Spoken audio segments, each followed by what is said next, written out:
Si vous voyez, je suis sûre que dans la salle, vous êtes nombreux à le savoir,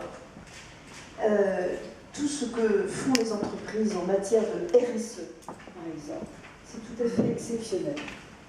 Il faut aussi se souvenir de ce qu'a été le comportement de la plupart des entreprises françaises à partir de la fin 2008 et pendant toute l'année 2009-2010, alors que la crise était absolument terrible, pour maintenir l'emploi, quoi qu'il arrive, dans leurs entreprises, dans leurs effectifs. Donc on ne peut pas raisonner en termes de contrepartie, on peut raisonner en termes de solidarité, en termes de responsabilité. On peut dire que nous tous, nous allons, compte tenu de ce signal fort et concret qui est donné par le gouvernement, avoir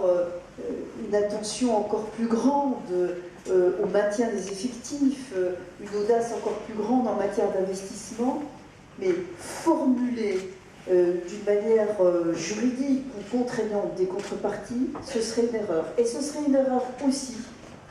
du point de vue d'un point que vous avez souligné à juste titre, Monsieur le Ministre, du point de vue de la lisibilité du dispositif, et notamment de la lisibilité du dispositif par les investisseurs étrangers. C'est vrai que nous sommes regardés comme jamais, c'est vrai que tout le monde cherche à comprendre ce que nous sommes en train de faire en matière de compétitivité. Si, à partir d'une annonce qui commence à susciter l'intérêt, il